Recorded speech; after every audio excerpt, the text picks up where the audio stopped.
guys, welcome back to the channel. Today I'm going to be reacting to a video called Flashmob Finlandia.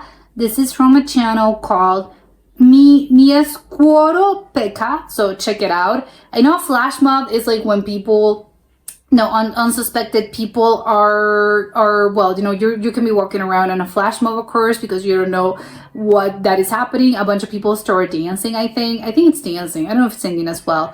I don't know. It's gonna be probably something musical, but let's check it out and comment, like, and subscribe. Are there? Wait, where is it? Is this an airport or like a train station? I know a few people here obviously are a part of it, right? But nobody knows. And they're acting like normal, but they're the ones doing the flash mob. Oh, it's a train. Yeah, it's a train station. I wonder who started.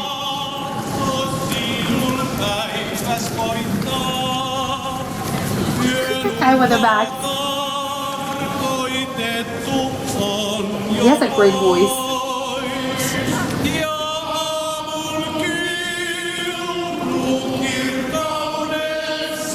Oh my god, there's so many people.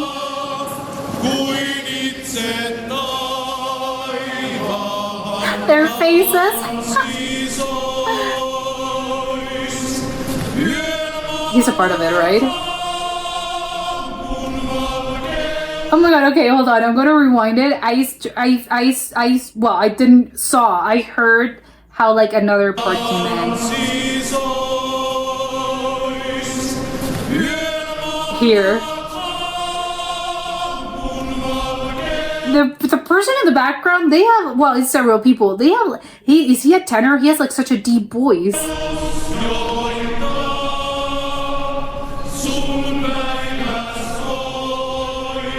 Are those a part of the flash mob or are people joining this?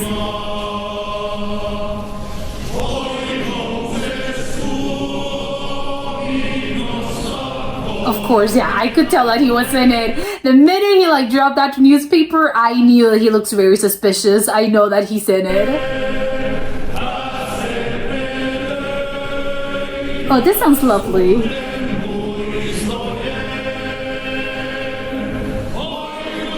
I kind of want to cry.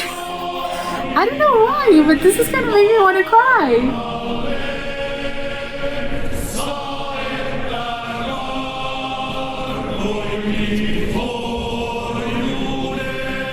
I don't know why this is making me emotional. I don't even understand what they're saying.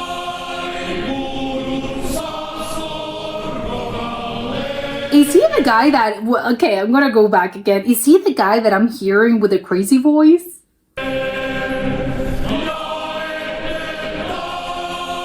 I kind of feel he is.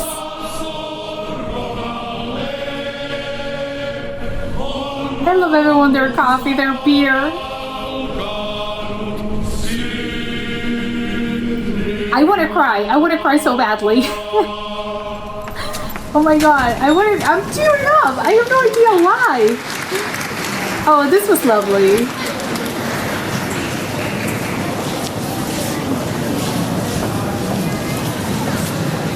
Yes, I was like, oh my god, I can't believe this happened.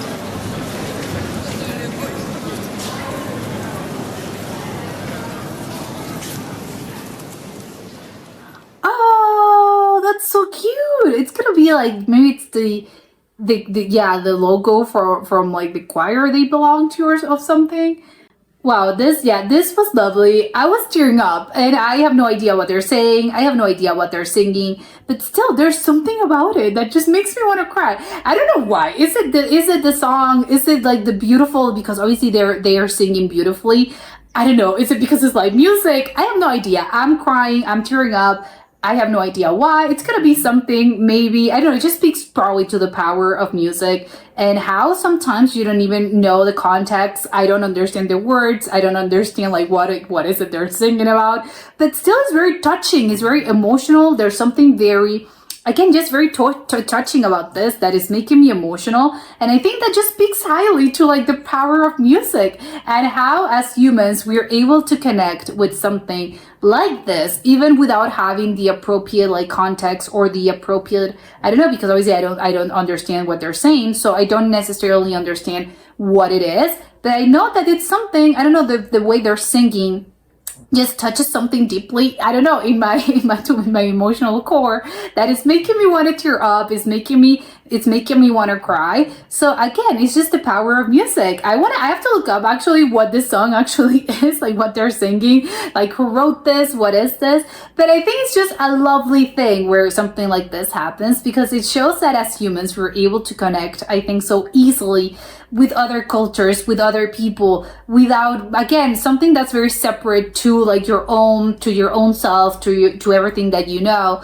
And it doesn't really matter, because at the end of the day, like, we're all humans. And I think music is just one of these things that, I don't know, like, it transcends barriers, it transcends languages, it transcends culture, it transcends everything. It's just like the universal language in which you don't necessarily have to understand, you know, the words, you don't have to understand, you know, the melody or, you know, the chords, but it's something that you don't really know. It's something deeply, I would say deeply human, actually. It's just something that you don't really know what it is, but it just, I have no idea, but it makes me emotional. It makes me, because it's something very beautiful, and I don't necessarily know what they're saying. So in a way, I think obviously, you know, that music and songs and maybe even singing itself, because again, the way they're singing, it's obviously, you know, they're professional singers. It's not just people that just woke up one day and said, hey, I'm feeling like I wanna do a song. Now, of course, they're trained professionals, but I think, you know, people tend to forget a little bit. I think this is something similar to, I don't know, going to a museum and seeing a painting. Because when you go into a museum or you see a painting, a sculpture, you know, something art related, but it's a tangible thing, it's a physical thing that you're able to see. You know, you look at a painting, you go to the Louvre, you go to whatever museum, and you look at these beautiful paintings, and you go and you're touched by them, and you're sort of analyzing the whole thing, and you're moved up by it. And yes, it's a piece of art that I'm being moved by. Or even just, I don't know, a fresco, you know, you go, and then on the Sixtine Chapel, you go, and there's still paintings, or just a building that's so beautifully designed that, yes, you know, it brings, sometimes it happens as well, that you just want to cry because you can't really, you know, your mind cannot comprehend that something so beautiful exists, and someone actually created this, and it's something really beautiful and beautiful and touching. That in a way, I think those things are, you know, you need to be, you know, physically feeling, you know, you're not touching the painting, but visually, I think it's more tangible to you, because it's something that you're able to see. And, or even if it's a sculpture,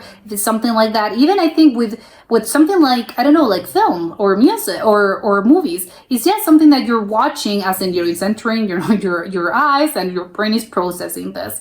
But I think with music, I think it's just one of those things which I can feel a little bit less tangible, because it's coming through your ears, and you're not actually like seeing it. So it's not necessarily something that you can touch, that you can grab. It's something that it's there, and the minute like someone's not, and of course you have to be actively, you know, listening to them. You have to be actively there, even though, of course, you're not there physically in this case. That even if you're there, you're either there physically, or you're watching this through a screen, and of course you're listening to this.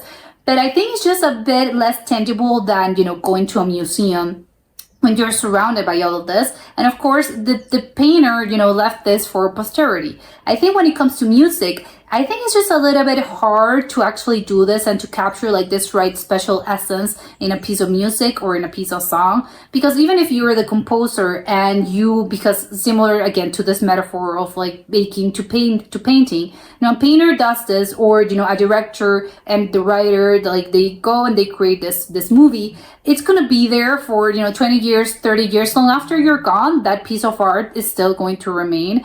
I think with music, it's just a little bit different. And of course, you can record it. If you are able to record it, of course you could.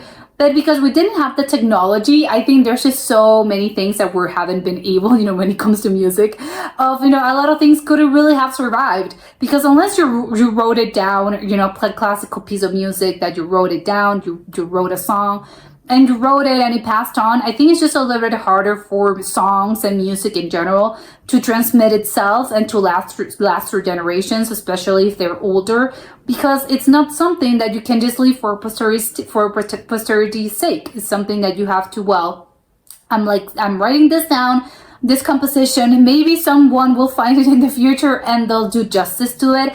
And of course, there's also that if you're the composer or even the singer, it can be very beautiful, and yes, beautiful, but it's just something that unless it's captured in that specific time, it's going to be lost forever. I think there's just something magical as well in that. I think it's more ephemeral in a way that other art forms, because again, like I mentioned, the other things are just going to be left and they're going to be here long after you're gone, and have been long after you're gone, as with the paintings of all the other and great art forms of all those great painters, all those great artists, Da Vinci, or I don't know, whatever, all those like big painters, or Degas, whatever. So all the bunch of painters or just artists in general, they've been around, they died hundreds of years ago, but we still have their art, which great.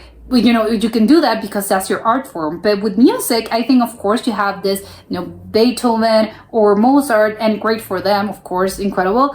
But I think when it comes to like singing and stuff with lyrics, I think it's just a little bit harder, because even though you can leave your composition, but the fact that, someone can sing and bring this, bring it alive, basically, because otherwise a song is just no words on a piece of paper, or maybe in this day and age on a laptop. But for someone to bring this to life, you need someone that actually brings it justice. And I think it's not even about wanting, it's just a combination of factors that made it so that, oh yeah, everyone got together and they made justice to this incredible piece. But it's something, that magical touch that happens, just a little essence that you can't really explain. And that's why sometimes, the thing works and sometimes it doesn't work. It's a little bit like theater in a way of, if you missed it, well, sorry, you missed it, but there's not going to be two that are the same, because it's just something that happened once and that's it. And a lot of these things, even if they try to replicate it, maybe like this, I don't know who they were, maybe it was a choir, or which I assume it was, but maybe they can replicate this by singing, the same song, even in the same place. But I guarantee it's not going to be the same, just because, again, there's something special that happens with live performances in which you can't really replicate this. You can't really, again, because the combination of factors that made it so, for it to happen, it's like witchcraft, it's like magic, it's something that you can't explain, it's something that happened in this specific time, at this specific second, it happened, and if you missed it, well, sorry you missed it, but it's not going to be the same. That doesn't necessarily mean it's going to be bad, but it's just going to be different. I think no two performances are the same, because something is created, like this alchemy happens, and I don't know if it's the audience, if it's the people, I don't know, but it's just something very special. And of course, I'm glad we have something like this, that it was recorded, again, for posterity's sake. Now we have it, we can we can watch this and we can listen to this 100 years from now. Well, maybe not 100 years, but technically, I mean, this could be kept, in a vault or whatever, in the cloud, but still, like 5 years from now, you can still watch it and you can still experience, that same emotion that, the people were there that were experiencing this when it happened. But I love it because, again, no two performances are the same. And it just tells me that, yes, wonderfully, it was wonderfully captured, but it just makes me think of, well, yeah, it would be crazy to try to replicate this, because you couldn't really replicate it. With these things, you really can't. And I think that's also the beauty of it. It's something that happens, again, it's ephemeral, but there's beauty in it as well. It's something that it's a little sad that this can't happen like every single time. But at the same time, I think that's what it gives it, I don't know, this magical feeling that it doesn't always happen, but when it does happen, it's very magical, and it's, wow, yeah, we did that. So I loved it. This was incredible. But that was it for today, and I'll see you next time. Bye!